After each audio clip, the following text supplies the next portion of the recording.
এক ছিল শান্ত গ্রাম।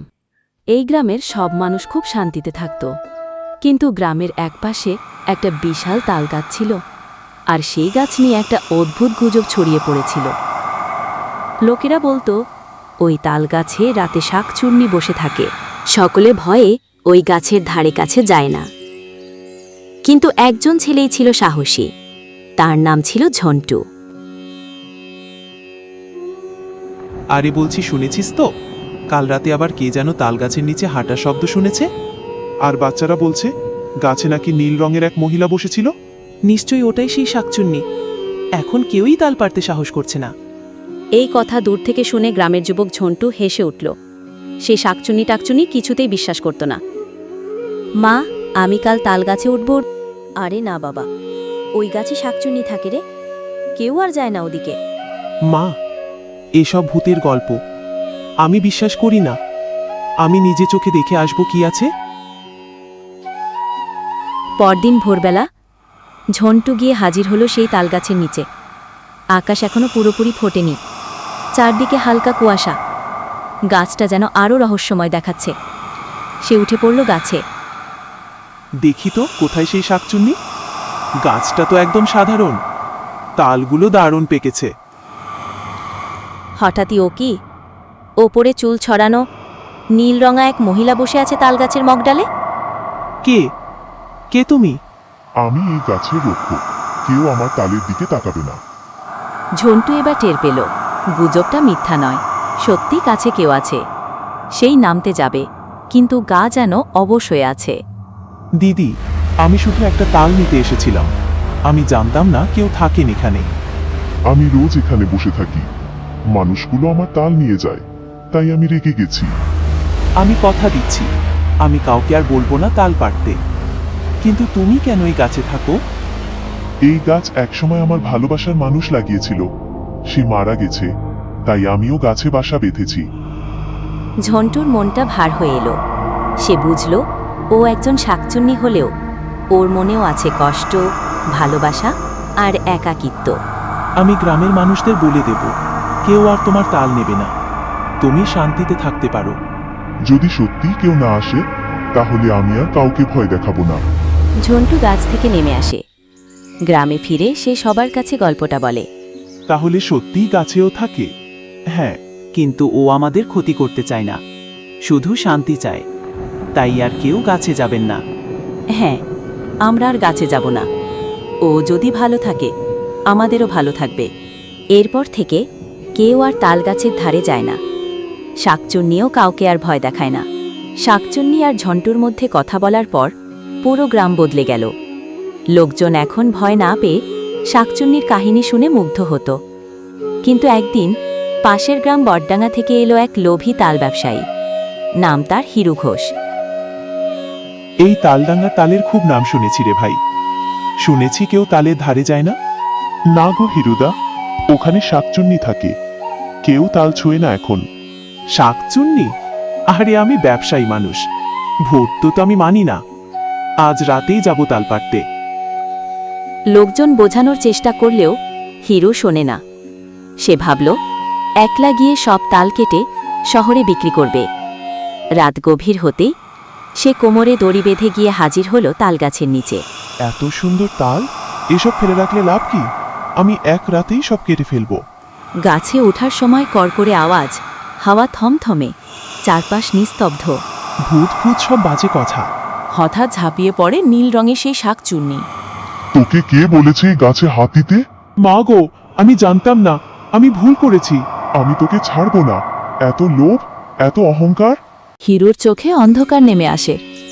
সে জ্ঞান হারিয়ে গাছ থেকে পড়ে যায় নিচে। সকালবেলা গ্রামের লোকজন তাকে গাছের নিচে অজ্ঞান অবস্থায় পড়ে থাকতে দেখে। আরে, এ তো হিরুদা, কি অবস্থা? আমি বলেছিলাম গাছে যেও না, ওটা কারো ভালো চায় না, কিন্তু অশ্রদ্ধা সহ্য করতে পারে না। হিরু কষ্ট করে উঠে। আমি ভুল করেছি ভাই, আমি ওর কাছে ক্ষমা চাই। হিরু বাড়ি ফিরে যায়।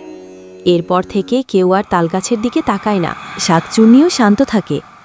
আর রাতে মাঝে মাঝে তালপাতার ফাঁকে একটুখানি হাসি হাওয়ায় ভেসে আসে।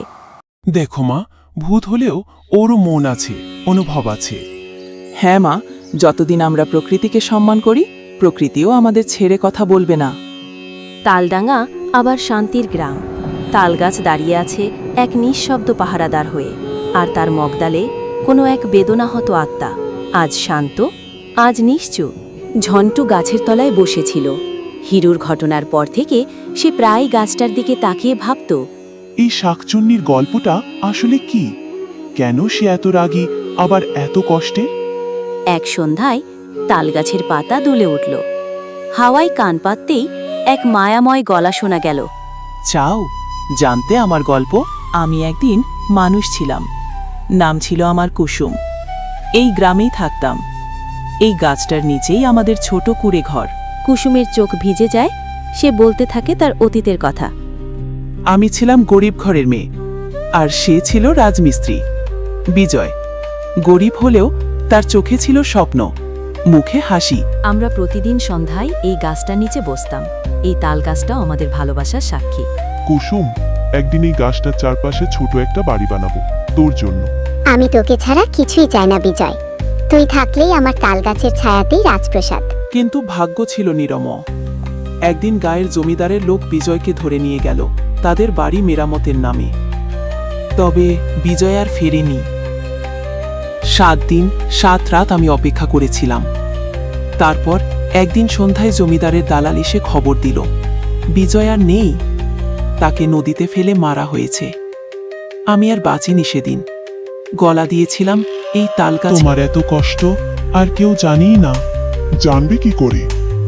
আমি তো এখন শুধু একটা ভূত, এক শাকচুন্নি, তাই না? ঝন্টুর চোখে কুসুম এখন আর কোনো ভূত নয়। সে এক প্রেমে মরিয়া আত্মা, যাকে জীবন বঞ্চিত করে। যদি কেউ বিশ্বাস করে, আমার শান্তি হবে। ঝন্টু সেই রাতেই গ্রামের পঞ্চায়েতের কাছে গিয়ে সব বলে। প্রথমে কেউ বিশ্বাস না করলেও সে যখন গাছের নিচেই শুদ্ধ বাতাস, সুগন্ধ আর তালপাতায় কুসুমের নাম লেখা দেখালো, তখন সব গ্রামের মানুষ মিলে গাছটার নিচে ছোট্ট একটা স্মৃতিফলক বসালো। এই গাছ ভালোবাসার স্মৃতি। কুসুম ও বিজয়ের আত্মা এখানেই মিশে আছে। আজ বুঝি ভূত সব ভয়ঙ্কর নয়। কিছু কিছু আত্মা শুধু অপেক্ষা করে ভালোবাসা ও সম্মানের জন্য। আর এখন থেকে কেউ বলবে না শাকচুন্নি, বলবে কুসুম দিদি। তালডাঙ্গার তালগাছ আজ আর অভিশপ্ত নয়, ওটা আজ ভালোবাসার প্রতীক। আর কুসুম, সে আজও আছে, এক আলো হয়ে পাতার ফাঁকে ফাঁকে। তালডাঙ্গা গ্রামের তালগাছ আর কুসুম দিদির শাকচুন্নির গল্প এখন ছড়িয়ে পড়েছে পাশের গ্রামে। এই গল্প পৌঁছে গেল অনেক দূর, এমনকি শহরের এক বিদেশি গবেষকের কানে। তার নাম ডক্টর হেনরি গ্রিন। ভূত প্রেত আর অতিপ্রাকৃত নিয়ে গবেষণা করাই যার পেশা। আমি শুনেছি আপনাদের গ্রামে এক শাকচুন্নি থাকেন।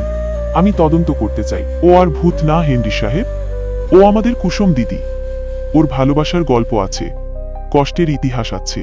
পরের দিন গাছের নিচে রাখা হলো ক্যামেরা, শব্দগ্রাহক, তাপমাত্রা মাপক যন্ত্র। ঝন্টু আর গ্রামবাসীরা দূরে দাঁড়িয়ে, আর হেনরি গাছের দিকে তাকিয়ে বলল, time 2:03 AM. I am feeling a strange chill. হঠাৎ তালপাতা দুলতে থাকে, হাওয়া কাশবে। What's that?